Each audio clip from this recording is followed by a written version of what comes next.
শুধুমাত্র আমাদের সিনেমা না, সব সিনেমাই দেখছেন। So this is a very very very positive news for the whole industry. Thank you. বললাম যে ফিল্মটার মেইন যে জায়গাতে দাঁড়ানো সেটা হচ্ছে দর্শক কতটা কানেক্ট করে, এবং আলহামদুলিল্লাহ আমরা আজকে 4 ডের মতো প্রত্যেকটা হলে প্রত্যেকটা দর্শকের exactly similar kind of reaction. So আমরা আমাদের জায়গা থেকে তাদেরকে সেই ধন্যবাদ, সেই কৃতজ্ঞতা জানাতে এসেছি যে তারা এত ব্যস্ততার মাঝে, ঈদে তো সবাই আত্মীয় স্বজন সবাইকে নিয়ে অনেক ব্যস্ত থাকেন, বন্ধুবান্ধব নিয়ে ব্যস্ত থাকেন, তো তারা যে সিনেমা দেখতে এসেছেন এবং বাংলা সিনেমা দেখছেন, this is a very positive news. এবং শুধু আমাদের কাজ অভিনয় করা, আমাদের কাজ দর্শকের জন্য একটা গল্পকে প্রস্তুত করা। তো আমার ডিরেক্টর এখানে আছে, আমাদের লেজেন্ডারি প্রিন্স ভাই আছে, আমার কো আর্টিস্ট আছে। সম্মিলিতভাবে আমাদের চেষ্টা তখনই সার্থক হয় যখন তাদের ফাইনাল ইমোশনটা আমরা দেখি, এবং সেটা যদি কান্নার মাধ্যমে আসে, সেটা যদি ভালোবাসার মাধ্যমে আসে, সেটা আশীর্বাদের মতো। তো তারা যারা জড়িয়ে ধরছেন, যারা থ্যাংক ইউ বলছেন, যারা বলছেন যে তাদের প্রিয় মানুষটার কথা মনে পড়ছে, we are really blessed, we are grateful. আমরা যেটা ভেবে, আমরা যেটা অনুভব করে কাজটা করেছি, আপনারা ঠিক ওই একই জায়গাতেই, একই সুতোতেই আপনারা গাঁথা। তো যারা এখনও দেখেননি তাদের জন্য কোনো স্পয়লার দিতে চাই না, আপনারা আসুন, দেখুন, আশা করি আপনাদের ভালো লাগবে। অ্যাকচুয়ালও না, শুধুমাত্র শো নাম্বার নিয়ে তারতম্য দেখছি আমরা। তো শো নাম্বার ছাড়া আমি আর কোনো তারতম্য দেখছি না। যেখানে আমাদের 2টা শো গিয়েছে, সেই 2টা শো হাউসফুল যাচ্ছে, অডিয়েন্স রিয়াকশন সেম। যেখানে একটা শো দিয়েছে সেটা হাউসফুল যাচ্ছে, ওখানেও অডিয়েন্স রিয়াকশন সেম।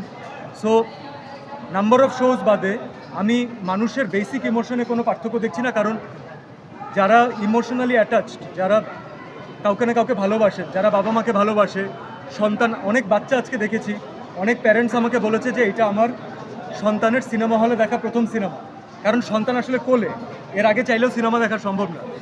আমরা অ্যাজ এ টিম, সিনেমা ভালো খারাপ অনেক কিছু তো অনেক পরের হিসাব, কিন্তু একটা বাচ্চার প্রথম সিনেমা হয়ে থাকা, এটা যে কোনো টিমের জন্য একটা অনেক বড় আশীর্বাদ, অনেক বড় blessing. So thank you so much, আপনারা যে আপনার ফ্যামিলি মেম্বারদেরকে নিয়ে আসছেন, কোলের শিশু নিয়ে আসছেন, তাদেরকে জন্য তো আমরা আসলে খুব বেশি, পার্টিকুলারলি আমাদের মা খালাদের জন্য আমরা অনেক এন্টারটেনমেন্টের ব্যবস্থা করতে পারি না। তো আপনারা সবাই আসছেন, ইনভলভ হচ্ছেন, that means the world to us. বাকিদের জন্য আগে জঙ্গলি 1 দেখে শেষ করেন, তারপরে আমরা এটা নিয়ে কথা বলবো। তবে আমরা কোনো মানুষের ভালো লেগেছে, আমরা চাই না যে কোনো লেবু চাপ দিয়ে আমরা তিক্ততা আনি। যাদের ভালো লেগেছে তাদেরকে এই সিনেমার গল্প, এই প্লটেই তাদের ভালোটা লাগাটা থাকুক।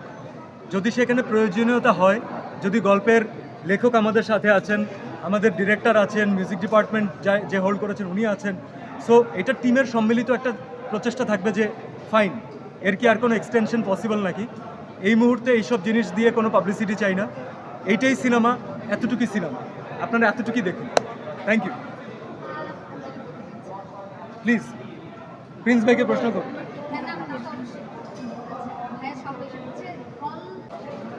আপনারা অনেকে জানেন, অনেকে জানেন না এখনও, যে আমাদের ফিল্ম রিলিজের আগেই আমরা আমাদের দেশের বাইরে দেখানো প্রদর্শনের জন্য আমরা চুক্তিবদ্ধ।